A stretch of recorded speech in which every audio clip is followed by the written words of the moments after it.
ও যেদিকে এখন চলতে যাচ্ছে নুআল্লিহি মাতাওয়াল্লা, ও যেদিকে ফিরে যেতে চাই আমি ওইদিকে ফিরে যাওয়ার সুযোগ দিব। ওয়া নুসলিহি জাহান্নাম, এবং আমি তাকে জাহান্নামে আছাড় দেব। এটা আল্লাহর ভাষা। যদি এভাবে অনুবাদ করতে যাই অনেকগুলো আয়াত চলে আসবে। আল্লাহ বলছেন 36 নম্বর আয়াত সূরা আহজাবের, মা কানা লিমুমিনিন ওয়ালা মুমিনাতিন ইযা কাদাল্লাহু ওয়া রাসূলুহু আমরা আন ইয়াকুনা লাহুমুল খিয়ারাতু মিন আমরিহিম ওয়া মান ইয়াসিল্লাহু ওয়া রাসূলুহু ফাকাদ যাল্লা যালালাম মুবিনা। কোন মুমিন পুরুষ বা কোন মুমিন নারীর অধিকার নেই যখন আল্লাহ এবং আল্লাহ রাসূল যে ফয়সালা দেবেন তার উল্টাটা করা, অর্থাৎ তার ইখতিয়ার নাই যে আমি আল্লাহ এবং আল্লাহ রাসূলের বাহিরে গিয়ে কাজ করব। ওয়া ইয়াসিল্লাহু ওয়া রাসূলুহু ফাকাদ দাল্লা দালালাম মুবিনা। যে ব্যক্তি আল্লাহ এবং আল্লাহ রাসূলের অবাধ্যতা করবে সে স্পষ্ট ভ্রষ্টতার মধ্যে, স্পষ্ট গুমরাহির মধ্যে পতিত হবে। তো আমরা যদি রাসূলুল্লাহ সাল্লাল্লাহু আলাইহি ওয়াসাল্লামের হাদিসকে অস্বীকার করি তাহলে আমরা মুমিন হব কিভাবে? আবার ইমানদার হিসাবে দাবি করব নিজেকে কি করে? বর্তমানে হাদিস অস্বীকারের কয়েকটা ধারা আছে।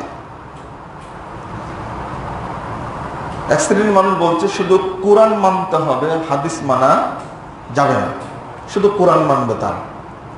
এক, এরা হলো কাফের। এরা কি? কাফের। আমি এর আগে কয়েকটা বক্তব্য দিয়েছি, আমি এই আলোচনাটা করতেই থাকবো ইনশাআল্লাহ। কারণ খুব বড় বড় শ্রেণীর মধ্যে তারা আলাদা করে কোরআন ছাপাচ্ছে, নিজেদের মতো করে অনুবাদ করে প্রকাশ করছে। কোরআন রিসার্চ ফাউন্ডেশন নামে ফাউন্ডেশন করে কোরআনের বিকৃত অনুবাদ করছে। এরা শুধু কোরআন নিয়েই পড়ে আছে, মানে হাদিস তারা অস্বীকার করেছে সরাসরি। তো এরা সরাসরি কাফের। এরা যদি মারা যায় তাহলে তাদের জানাজায় অংশগ্রহণ করা যাবে না, এবং তাদেরকে মুসলিমদের গোরস্থানে দাফন করা যাবে না। এটা একটু আপনারা স্মরণ রাখবেন। কারণ যারা আল্লাহকে মানে, এরপরেও শিয়া যাদেরকে বলা হয়, শিয়া রাফেজি শিয়া, তাদের ব্যাপারে আলেমগণ বলে গেছেন যে তাদের জবেহ করা প্রাণী খাওয়া যাবে না। এক। দুই, তাদের পিছনে সালাত আদায় করলে ওই সালাতটা আবার পড়া লাগবে। তিন, অসুস্থ হলে দেখতে যাওয়া যাবে না। চার, মারা গেলে জানাজা যাওয়া যাবে না। পাঁচ, তাদেরকে মুসলিমদের গোরস্থানে দাফন করা যাবে না। যারা শিয়া রাফেজি বাংলাদেশে অনেক আছে, এরা এখন আবার নতুন নতুন শিয়া হচ্ছে। শিয়া হচ্ছে বলতে বোঝাচ্ছে মনে হচ্ছে সুন্নি, কিন্তু শিয়াদেরকে এত ভালোবাসে। এই যে কিছুদিন আগে প্রেসিডেন্ট ছিল আহমদিনেজাদ, তারপরে ছিল হাসান রুহানি, এরপরে আসছে রাইসি। তো মনে হয় যে আল্লাহর নবীর চেয়ে এদেরকেই বেশি ভালোবাসে। এরা শিয়া হয়ে গেছে সব, এরা স্পষ্ট শিয়া। এখানে আপনার কোনো সন্দেহ করার দরকার নাই। যারা শিয়াদেরকে মুসলিম মনে করে তারা মুসলমান না, এটা আর একটা ফতোয়া। কিন্তু ছোট ছোট করে বলি, যারা শিয়াদেরকে মুসলিম মনে করবে তারা মুসলিম না। কথা বোঝা গেছে? এই ছোট্ট কথাটা মনে রাখবেন। তাহলে শিয়াদেরকে কি মনে করতে হবে বলেন? কাফের। শেখ বিন বাজ রাহিমাহুল্লাহ 1998 সালে মারা গেছেন। অন্তত আজ থেকে 50 বছর আগে ফতোয়া দিয়েছেন, ওহুম কাফারাতুন, ইরানের শিয়ারা কাফের। যারা আশআরি, বাতেনি এবং আসরারি, তারা হলো কাফের। আমার একটা আলোচনা আছে শিয়াদের উপরে, ওটা আপনারা শুনে নেবেন। তো শিয়ারা তারা মারা গেলে, অসুস্থ হলে জানাজায় যাওয়া যাবে না, দেখতে যাওয়া যাবে না, দাফন করা যাবে না। অনুরূপভাবে যারা হাদিসকে অস্বীকার করে তারা কি কাফের, এরা স্পষ্ট। এখানেও শেখ বিন বাজ রাহিমাহুল্লাহ একটা জটিল ফতোয়া আছে, আমি শুধু একটু অনুবাদ করি, আপনারা একটু শোনেন। ফাহাদিহি তাইফাতু আল্লাতী তারা আন্না সুন্নাহ লা ইহতাজ্জু বিহা, এই দলটা যারা মনে করে আন্না সুন্নাহ লা ইহতাজ্জু বিহা জামি লা ইহতাজ্জু বিহা, মানে সুন্নাহ দ্বারা দলিল গ্রহণ করা যায় না, যেটা মনে করে এই দলটা তাইফাতুন কাফিরাতুন যাল্লাতুন। আবার বলি, তাইফাতুন কাফিরাতুন যাল্লাতুন, এই দলটা হলো কাফের এবং পথভ্রষ্ট, গুমরাহ। ফাল ওয়াজিবু আলা মান ইয়ারিফুহুম আন ইয়াহজুরাহুম, ওই ব্যক্তির উপরে ওয়াজিব যে তাদেরকে চিনে, যদি আমি তাদেরকে চিনি, আন ইয়াহজুরাহুম, শেখ বিন বাজ রাহিমাহুল্লাহ বলছেন সেজন্য তাদের থেকে বিরত থাকে, ওদের কাছে যেন না যায়। যারা আহলে কুরআন, যারা হাদিসকে অস্বীকার করে তাদের কাছে যাওয়া যাবে না, আন ইয়াহজুরাহুম। তারপর ওয়া আন ইউআররিফাহুম আন্নাহুম আলা বাতিল, তিনি বলছেন আমি যেহেতু জানি যে তারা হাদিস মানে না, তখন তাদেরকে বলতে হবে আন্নাহুম আলা বাতিল, তারা ভ্রষ্টতার উপরে আছে, মিথ্যার উপরে আছে, বাতিলের উপরে আছে, এটা আমাকে বলতে হবে। অর্থাৎ যারা আমরা কোরআন এবং হাদিস উভয়টাই মানি, তাদের উচিত ওই সমস্ত লোকদের সম্পর্কে স্পষ্ট করে বলা তারা কি কাফের, তারা কি বাতিল। মনে থাকবে কথা, আমরা যেহেতু কি কোরআন এবং হাদিস দুইটাই মানি, তাই না?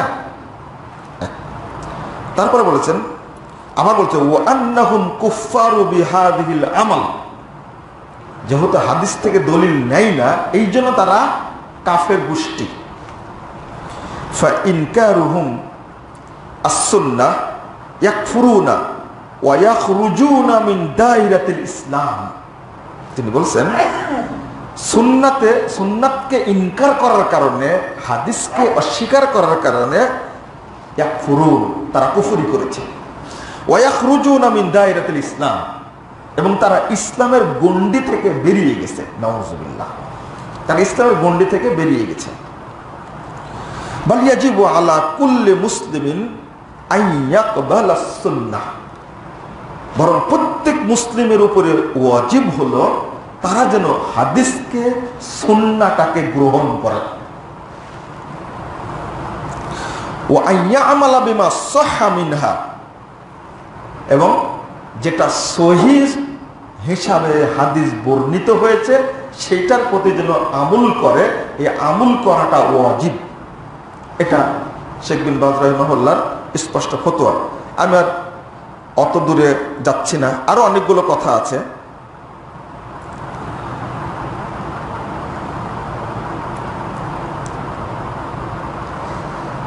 এখানে ইমাম সুয়ুতি রাহিমাহুল্লাহ বলছেন এত জটিল কথা, আম্মা মান আনকারা উজুবাল আমাল বিমাস্তাওফা শুরুতুল সিহহা মিনাস সুন্নাহ, যে হাদিসটা সহিহ বলে প্রমাণিত হয়েছে এর প্রতি আমল করা কেউ যদি অস্বীকার করে, কওলিয়াতান আও ফাইলিয়াতান আও তাকরিরিয়াহ, ফাহুয়া কাফিরুন মুরতাদ্দুন লিইনকারিহি মা'লুমান মিনাদ দ্বীন বিদ-দুরুরাহ। তিনি বলছেন আল্লাহর নবীর কথা, কর্ম বা সম্মতি, এই তিনটার কোনো একটিকে যদি কেউ অস্বীকার করে তাহলে সে কাফের, সে মুরতাদ। ফতোয়া তো পরিষ্কার আমাদের কাছে, আমি বললে একটু কঠিন মনে হবে, যখন বড় বড় আলেমদের কথা বলবো তখন কঠিন মনে হবে না, তা তো ঠিকই, এই জন্য তাদের কথা বলতে হয়, এটা নিয়ম। এটা হলো এক প্রকারের সরাসরি সব হাদিস অস্বীকার। দুই নম্বর প্রকার হলো যে দেখেন এরা আবার নতুন একটা বের করেছে, হ্যাঁ নতুন বের করেছে, একটা যুক্তি বের করেছে। যখন বলা হয় তাকে যে আচ্ছা ঠিক আছে, জোহরের সালাত পড়ার কথা হাদিসে আসছে, কোরআনে আসছে, কিন্তু কয় রাকাত সেটা তো আর আসেনি। আসছে কি কোরআনে? না, আসেনি। আসরের সালাত কয় রাকাত কোরআনে নাই, ফজরের সালাত কয় রাকাত কোরআনে নাই। তো কেন 4 রাকাত পড়ি, কেন 2 রাকাত পড়ি ফজরের সালাত? তখন ওরা যুক্তি বের করেছে, একটা নতুন, পারছে না তো, নতুন যুক্তি বের করেছে, যেগুলো বিষয়ে কোরআনে বর্ণিত হয়েছে ওই সংক্রান্ত হাদিসগুলো মানা যাবে। আর একটা বদমাশি, একটা আরো, কিন্তু এই ক্ষেত্রে আর অনেকগুলি দলিল আছে। দুর্ভাগ্য হলো যুক্তি বের করেছে, মানে কার্ল মার্কসের যে থিওরি, একটা উদাহরণ দিচ্ছি আপনাদের কাছে। কার্ল মার্কসের যে থিওরি, লেনিনের যে থিওরি, এই থিওরি বর্তমান পৃথিবীতে টিকবে না। এই জন্য চীন এটাকে, এই কমিউনিজমকে সংস্কার করেছে, যেহেতু ওইটা চলবে না, এটা নতুন করে সাজানো হয়েছে। আগে থেকে যেটা চলমান ছিল, তা হাদিসকে মানবে না, টোটালি মানবে না। যেহেতু এই কথা বলে পারা যাচ্ছে না, তো নতুন যুক্তি বের করেছে, ওই হাদিসগুলো মানা যাবে যেগুলোর ব্যাপারে কোরআনে আলোচনা এসেছে। যেহেতু কোরআনে সালাতের কথা আসছে, সুতরাং সালাত কিভাবে পড়তে হবে এই মর্মে যে হাদিসগুলো বর্ণিত হচ্ছে সেগুলো মানা যাবে। এক মুনাফেক, এটা একটা মুনাফেক, এরাও কাফের। অন্যগুলো মানব না, শুধু কোরআনে যেগুলো যে বিষয়ে বর্ণিত হয়েছে সে ব্যাপারে যে হাদিস এসেছে সেগুলো মানব। এটা একটা প্রকার বের করে ফেলেছে। নাম্বার 3 নম্বরটা হলো, দেখুন হাদিস মানবে না এই জন্য যুক্তি, কোরআনের মধ্যে কোনো জাল জয়ীফ নাই, কিন্তু হাদিসে অনেক জাল জয়ীফ এগুলো আছে, এগুলো আমরা মানি না, এই জন্য আমরা হাদিস মানি না। এটা তার অজ্ঞতা। অজ্ঞতা বলতে বোঝাচ্ছে যে কোরআনে জাল জয়ীফ নাই, এইটা তুমি কিভাবে বললে? কোরআনে জাল জয়ীফ আছে মানে কি? হিসাব করলে হাদিসের চেয়ে কোরআনের নামে বেশি জাল কথা তৈরি করা হয়েছে। আপনারা বলবেন যে কিভাবে? হাদিসের চেয়ে তুলনামূলক, মানে সহিহ হাদিসের চেয়ে জাল হাদিস যত বর্ণিত হয়েছে, সেই তুলনায় কোরআনের নামে তার চেয়ে বেশি কোরআনের কথা বর্ণিত হয়েছে জাল। মানে শিয়াদের কাছে যে কোরআন আছে, এই কোরআনটা হলো 90 পারা, আর আমাদের কাছে যে কোরআন আছে সেটা কয় পারা? 30 পারা। তাহলে কয় পার্সেন্ট বেশি? লা হাওলা ওয়ালা কুওয়াতা ইল্লা বিল্লাহ। তাহলে 60% তারা বানাইছে, তৈরি করেছে কোরআন। এবার বলুন, হাদিসের নামে জাল হাদিস বেশি তৈরি হয়েছে না কোরআনের নামে জাল কোরআন বেশি তৈরি হয়েছে? কোথায় 30 পারা আর কোথায় 60 পারা? নাউযুবিল্লাহ, আস্তাগফিরুল্লাহ। তাহলে ওদের জ্ঞানের স্বল্পতা। শিয়াদের কাছে যে কোরআন আছে কয় পারা? 90 পারা। আমাদের কাছে যে কোরআন আছে কয় পারা? 30 পারা। রাসূল সাল্লাল্লাহু আলাইহি ওয়াসাল্লামের উপরে নাজিল হয়েছে কয় পারা? বলেন। সাহাবীরা আমল করেছেন কয় পারা? আমরা আমল করি কয় পারা? শিয়ার আমল করে কয় পারা? 90 পারা। নাউযুবিল্লাহ, আস্তাগফিরুল্লাহ। তারা কোরআন বিকৃত করেছে। এক, তারা কোরআনের সাথে আরো 60 পারা যোগ করেছে। এরপরেও রাসূলুল্লাহ সাল্লাল্লাহু আলাইহি ওয়াসাল্লামের যুগে যখন সূরাতুল বুরুজ নাজিল হলো, তখন এই শয়তানগুলো, মুশরিকরা, কাফেররা সূরাতুল ফুরুজ এরা তৈরি করেছিল। সূরাতুল ফুরুজ, নাউযুবিল্লাহ। সেই সময়ে সূরাতুল আসর যখন নাজিল হলো, তারা আরেকটা সূরা তৈরি করলো, সেটা ওমর বলা হয়। তো যখনই সূরা ফিল নাজিল হলো, তখন ওরা আরেকটা সূরা তৈরি করে। তো তখনই তো তৈরি হয়েছে, তাহলে ওইগুলো কি কোরআন? কি ওইগুলো কি কোরআন? নাউজুবিল্লাহ, আস্তাগফিরুল্লাহ।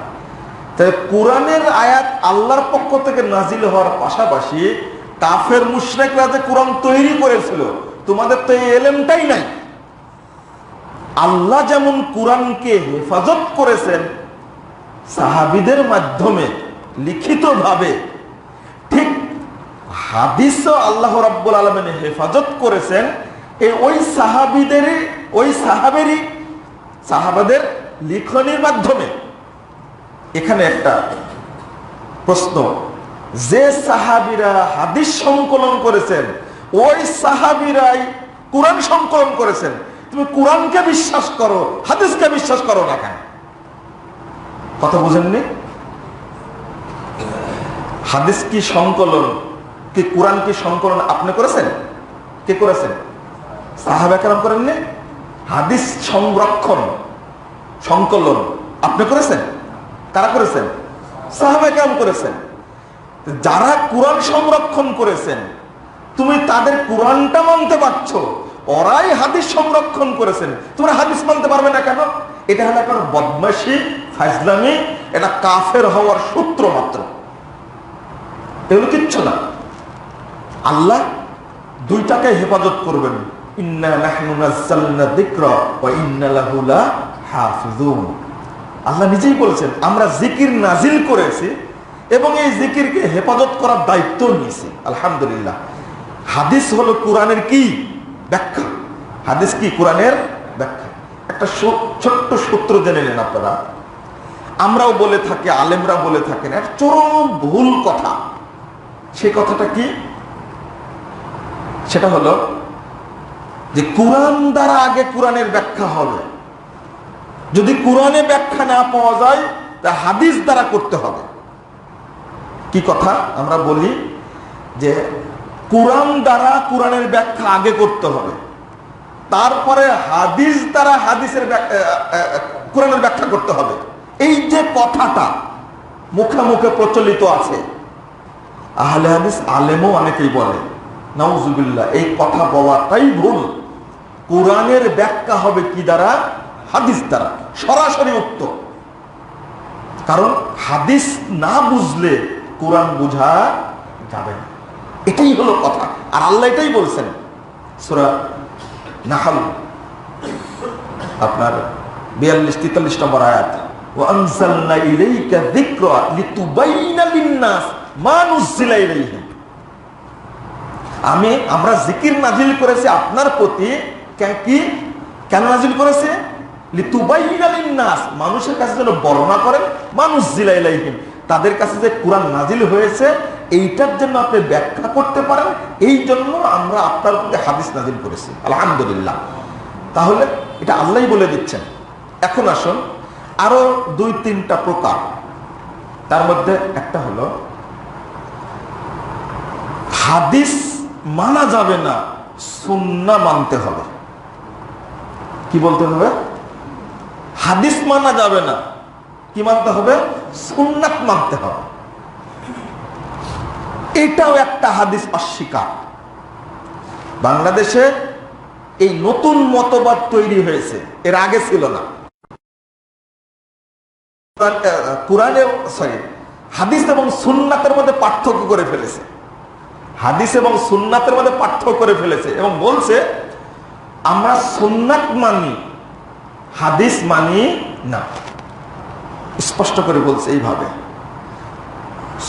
হাদিস এবং সুন্নাতের মধ্যে পার্থক্য করা আরেকটা হাদিস অস্বীকারের একটা মূলনীতি। মানে ফাঁদ পাতা ছিল যে ইমামের উপরে দিয়ে ভর, বিসমিল্লাহি আল্লাহু আকবার, এই যে নীতি ছিল। এখন তরুণরা, যুবকরা, ছাত্ররা, জ্ঞানী ব্যক্তিরা এই সমস্ত ফাজলামি থেকে বেরিয়ে এসে তারা হকটা খুঁজে পাচ্ছে, আলহামদুলিল্লাহ।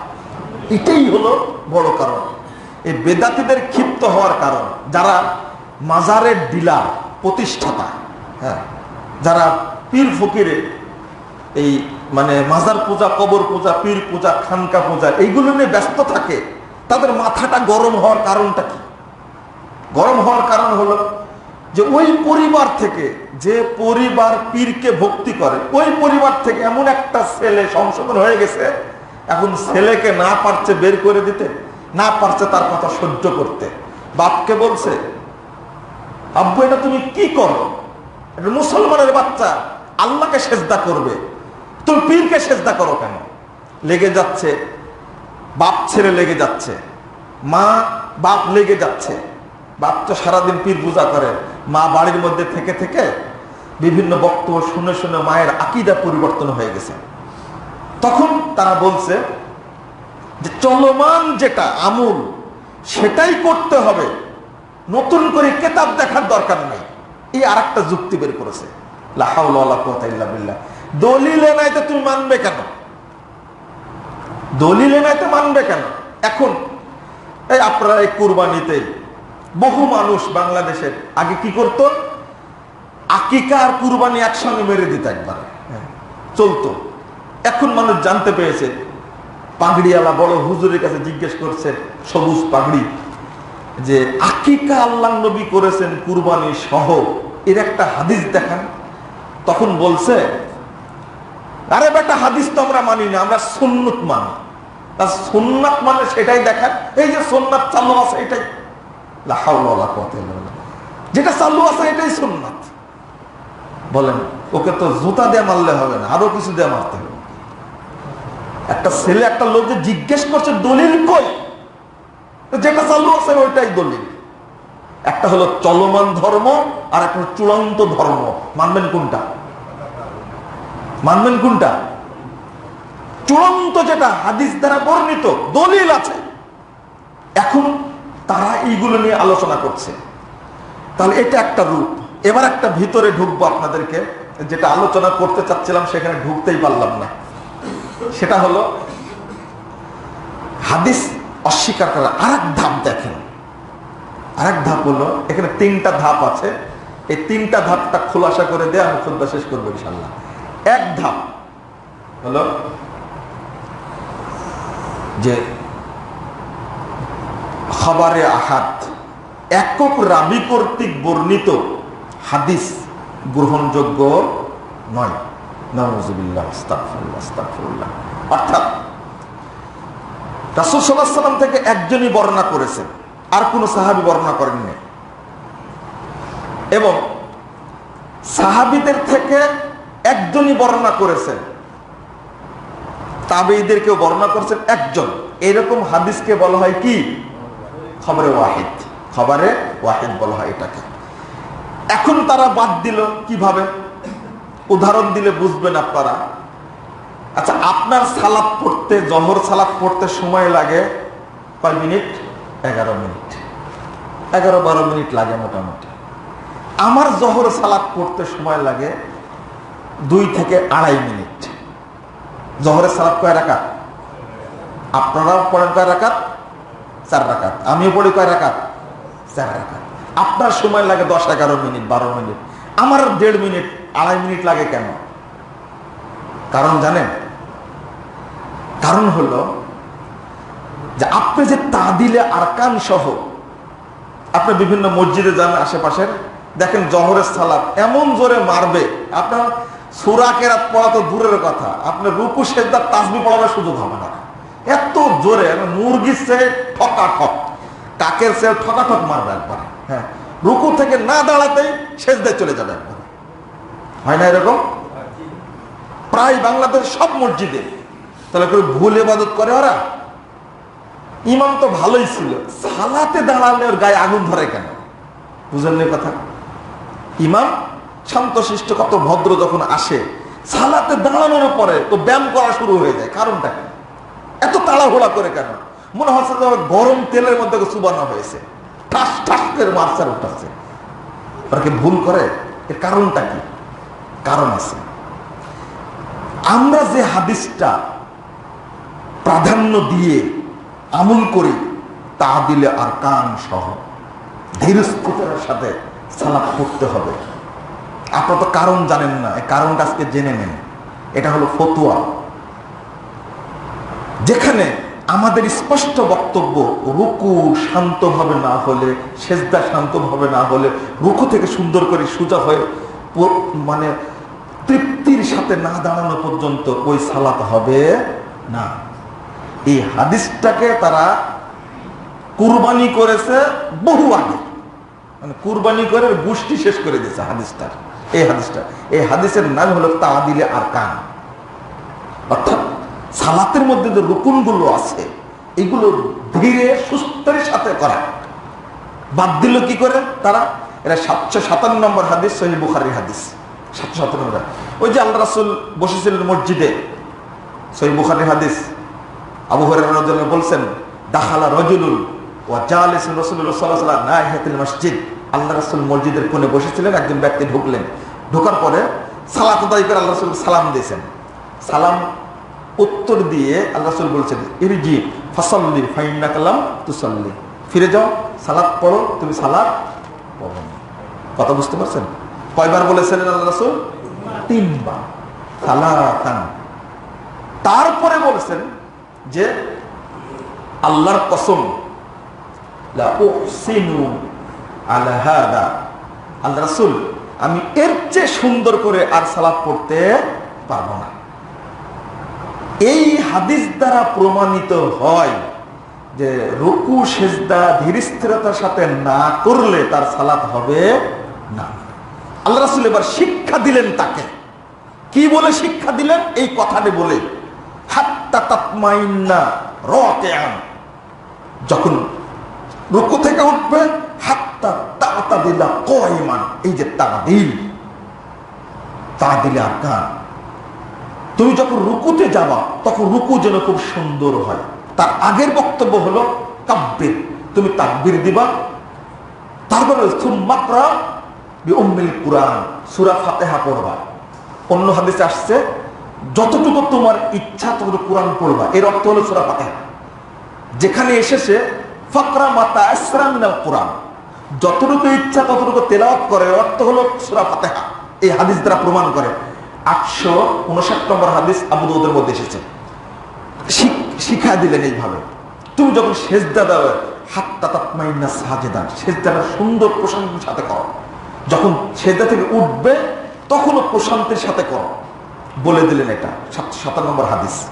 এই হাদিস আমল করতে গিয়ে আলহামদুলিল্লাহ আহলে হাদিস ভাইয়েরা, সালাফি ভাইয়েরা, তারা সালাতটা ধীরস্থিরতার সাথে আদায় করার চেষ্টা করেন। আলহামদুলিল্লাহ, আলহামদুলিল্লাহ। কিন্তু তারা করে না কেন? কি কারণে করে না? সূরা হজ্জের একটা আয়াত নিয়ে এসেছে, নুরুল আনোয়ার 18 পৃষ্ঠা আলোচনা করতে গিয়ে হজ্জের আয়াতটা নিয়ে এসেছে। সেটা হলো আপনার ইয়া আইয়ুহাল্লাযীনা আমানু রুকউ ওয়াসজুদু ওয়া'বুদু, এই আয়াতটা, হে ঈমানদার কওমগণ, তোমরা রুকু করো, সিজদা করো। তোমরা কি করো? রুকু করো, সিজদা করো। আল্লাহকে এখানে বললেন রুকুটা ভালো করে করো, সিজদাটা ভালো করে করো, বললেন কি আল্লাহ? না। এই জন্য রুকু আর সিজদা করার কথা বলেছে, কিন্তু তাদিলে আরকানের কথা তো বলা হয়নি এখানে। তাহলে ওই হাদিসটা কি? ওই হাদিসটা কি বলেন? বাদ। কুরআন বলছে রুকু করো, সিজদা করো। এই জন্য 2 সিজদার মাঝখানে যে দোয়া, আল্লাহুম্মা গফিরলি ওয়ারহামনি ওয়াহদিনি ওয়াজবুরনি ওয়াফিনি ওয়ারযুকনি, এই দোয়াটা বাংলাদেশ থেকে উঠে গেছে, ভাই কেউ পড়ে নাই দোয়াটা। কারণ এই যে ধীরস্থিরতার সাথে বসা, ধীরস্থিরতার সাথে এই দোয়াটা পড়া, এই জিনিসটা হাদিস দ্বারা প্রমাণিত হয়েছে। অর্থাৎ এই কোরআনে যেহেতু বলা হয়নি ধীরস্থিরতার কথা, অতএব এটা বাদ। এই ইবারত লেখছে নুরুল আনোয়ারের 18 পৃষ্ঠায়, লা ইয়াজুজু ইলহাকু তা'দিলিল আরকান ওয়া হুয়া তামানিনা ফির রুকুই ওয়াস সুজুদে ওয়াল কওমাতে বা'দা রুকু ওয়াল জিলসাতে বাইনা সাজদাতাইন বিআমরির রুকুই ওয়াস সুজুদ। লা ইয়াজুজু ইলহাকু তা'দিলিল আরকান ফির রুকুই ওয়াস সুজুদ, সেজদাতে এবং রুকুতে তা'দিলে আরকান করা জায়েজ নয়। লা হাওলা ওয়ালা কুওয়াতা ইল্লা বিল্লাহ, নাউযুবিল্লাহ, বলেন নাউযুবিল্লাহ, জায়েজ নয়। ওয়া বাদাল কওম ওয়াল কওমাত বাদার রুকু, এবং রুকু থেকে উঠার পরে যে দাঁড়ায়, এই দাঁড়িয়েও জায়েজ নাই। ওয়া বাইনাস ওয়াল জিলসাতে বাইনাস সাজদাতাইন, এবং দুই সিজদার মাঝখানে বসার পরেও তা'দিলে আরকান করা যাবে না। কারণ হলো আল্লাহ শুধু রুকু করতে বলেছেন, সিজদা করতে বলেছেন। এবার আপনাদের প্রশ্ন করি, কোরআনের ব্যাখ্যা কোনটা? হাদিস। মুহাম্মদ সাল্লাল্লাহু আলাইহি ওয়াসাল্লাম যেখানে বললেন একজন সাহাবীকে মসজিদে নববীতে, একজন সাহাবী রাসূলের যুগে সালাত পড়লেন 3 বার। আল্লাহ নবী বললেন ইরজি ফাইন্নাকা লাম তুসাল্লি, তুমি ফিরে যাও, সালাত পড়ো। তুমি সালাত পড়োইনি, তুমি সালাত পড়োনি মানে ওর জীবনেও সালাত হয়নি, সালাত পড়েনি কোনোদিন। তার দলিল 1312 নম্বর হাদিস নাসাইর মধ্যে এসেছে। হুযায়ফা রাদিয়াল্লাহু আনহু একজন ব্যক্তিকে সালাত পড়তে জিজ্ঞেস করছেন, কাম তুসাল্লি হাযিহিস সালাত, এই তুমি এইভাবে সালাত পড়ছো কত বছর যাবত, বলো তো কত বছর যাবত সালাত পড়ছো এইভাবে? লা ইউতিমুর রুকুওয়া ওয়াস সুজুদ, অর্থাৎ ওই লোকটা রুকু সিজদা ভালো করে করছিল না। সহিহ বুখারীতে এসেছে। তখন বলছে মুনযু 40 সানা, আনুমানিক 40 বছর যাবত সালাত করছে। তখন হুযায়ফা রাদিয়াল্লাহু আনহু বলছেন মা সাল্লাইতা মুনযু 40 সানা, 40 বছর তুমি কোন সালাত আদায় করোনি। নাউযুবিল্লাহ, আস্তাগফিরুল্লাহ। সরাসরি হুযায়ফা বলছেন রাদিয়াল্লাহু আনহু, মা সাল্লাইতা মুনযু 40 সানা, 40 বছরে তুমি কোনদিন সালাত পড়োনি।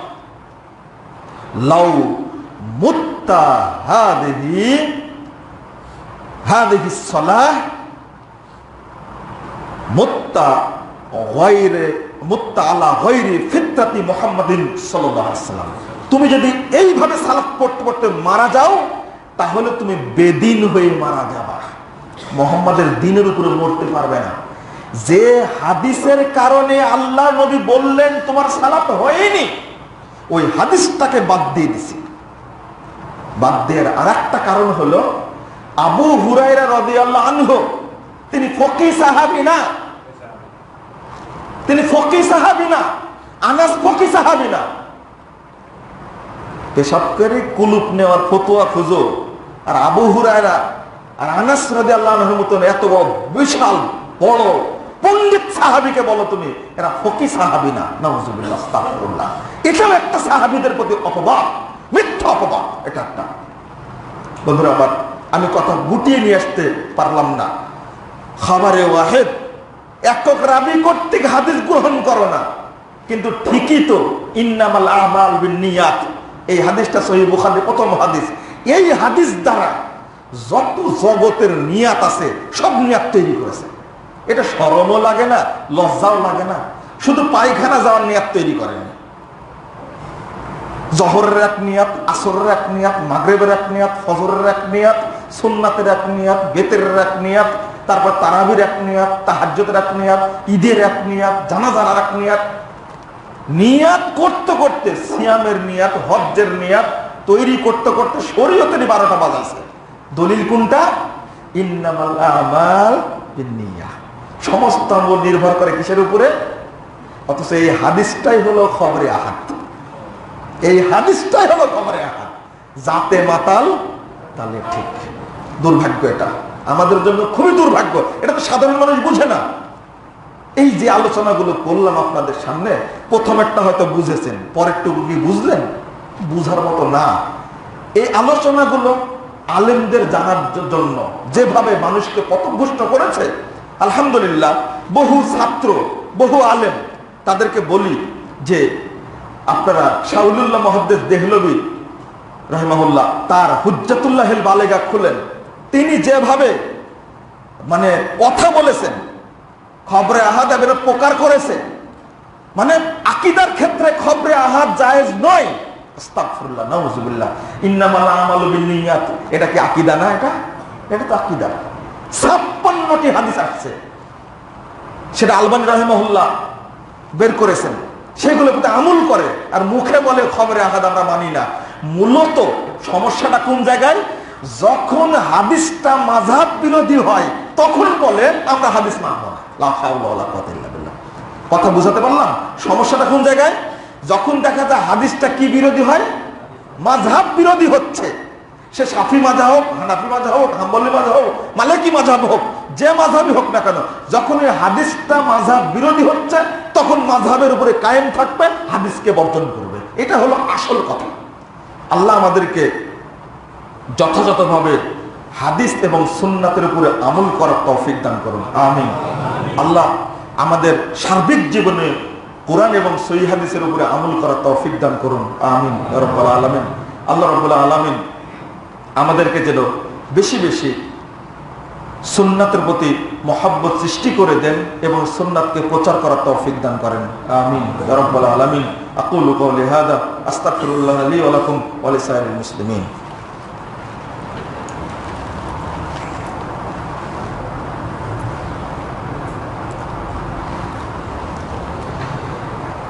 আলহামদুলিল্লাহ ওয়াহদাহু والصلاة والسلام على لا نبي بعده اللهم صل على محمد وعلى آل محمد